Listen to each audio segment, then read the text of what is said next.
Allahu Akbar, Allahu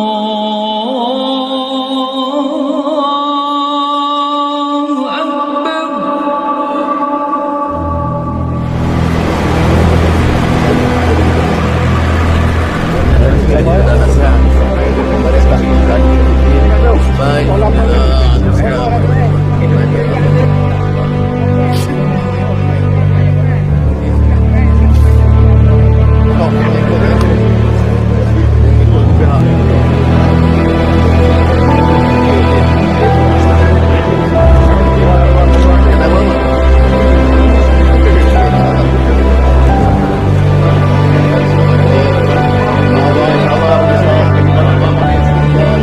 Ini peluang terbaik kita tukar corak politik dalam negara kita.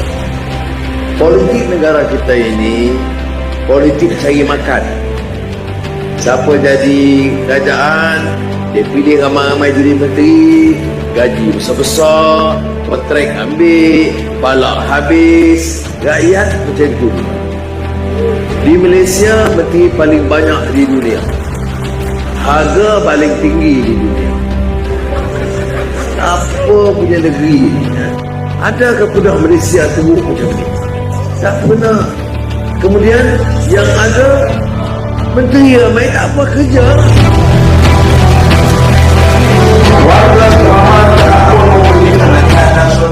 Saya menteri kewangan 8 tahun ni tak tahu berniaga. Saya tahu. Saya tak pandai beli saham ke? Saya pandai. Itu kerja saya 8 tahun. Bukan macam sekarang dia semua turun. Masa kita turun naik. Bukan mau sombong. Saya kata kita boleh buat 70 menteri dari berapa? 70,000 menteri sebulan.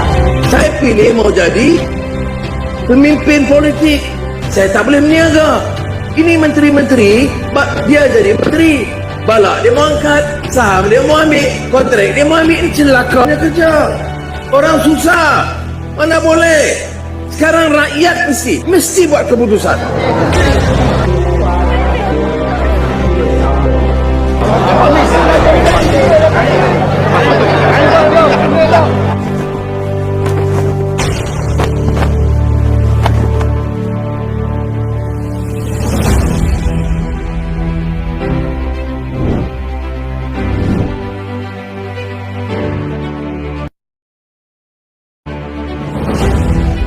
Saya anti orang yang menunggang agama untuk kepentingan politik mereka. Apa mereka kata? Dia sebut hadis Nabi Muhammad SAW. Al-Islamu ya'lu wa la yu'la alaih. Apa maknanya? Islam itu tinggi, tidak ada yang lebih tinggi daripada itu. Islam yang tinggi, Al-Islamu ya'lu. Bukan parti Islam yang tinggi. Sampai hilang, kita duk sokong dia. Ini dari jahanam macam ni. Bagaimanapun, kita terima kasih YB datang ke program ini. Mana ajaran Islam yang menggalakkan kita, membolehkan kita menghina orang lain? Mana dia ajaran Islam yang merendahkan derajat manusia lain? Apa guna cakap soal Islam? Balak kita yang curi.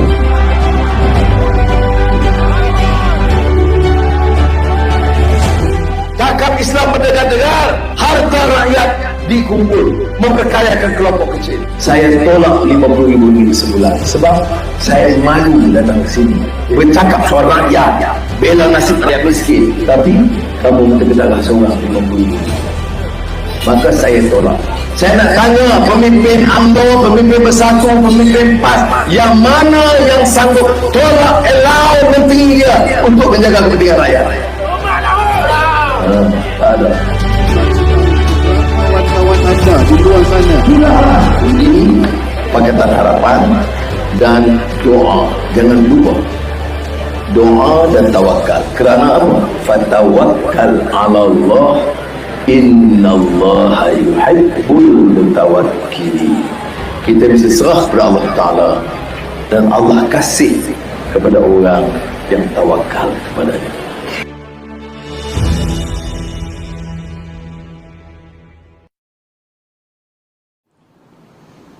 Assalamualaikum warahmatullahi wabarakatuh dan salam sejahtera. Saudara-saudari, Malaysia pernah menjadi tatanan contoh dan harapan kepada dunia tatkala kemajemukan menjadi elemen yang mengikat persaudaraan antara kaum di negara ini.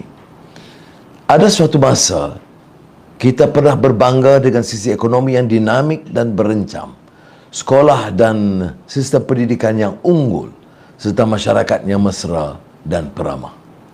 Kita menjadi tarikan para pelabur asing, para pelajar serta pelancong dari seantero dunia. Kita cemerlang di pelbagai sisi dan lapangan, terutamanya di rantau ini, dan diteladani dunia luar sebagai pemangkin harapan dan perubahan. Generasi muda hari ini menyaksikan dimensi negara yang amat berbeza dari yang pernah kita kenal sebelum ini. Kesepaduan antara kita semakin melonggar. Tahap kesejahteraan rakyat terus memburuk. Kedudukan negara di peringkat dunia merudum dan semakin menghilang. Negara tetangga semakin jauh dan jauh di depan di pelbagai bidang. Tantangan ekonomi yang dihadapi rakyat di bawah menjadi semakin sulit tatkala harga barangan asas terus melonjak dan menjadi beban kepada warga yang miskin dan melarat untuk menjamin kelangsungan hidup untuk keluarga dan anak-anak.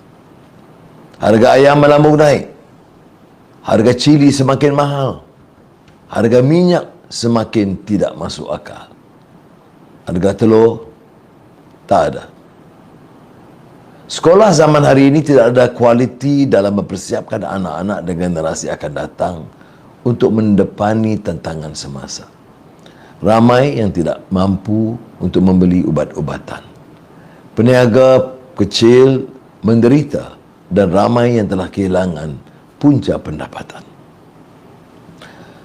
Adalah menjadi kewajipan pemerintah dalam memastikan negara dan khazanah diurus dengan sikap yang bertanggungjawab dan memastikan wang rakyat tidak dihalakan ke arah pembaziran dan kebajatan, selain menjamin asas hidup seperti sekolah yang baik, bekalan makanan yang mencukupi, doktor dan para perawat yang berkemahiran, serta akses yang adil kepada sistem kesihatan.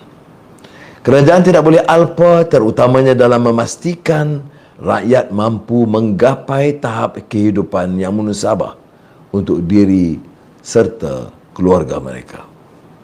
Malaysia adalah tanah terbilang dan diberkati dengan pelbagai khazanah yang tinggi nilainya, serta rakyat yang tinggi daya kemahiran.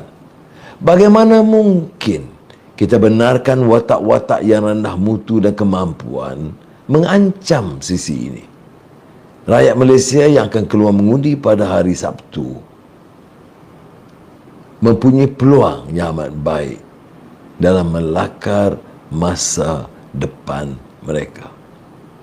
Apa yang kita perlukan saat ini adalah sistem ekonomi yang membela nasib semua.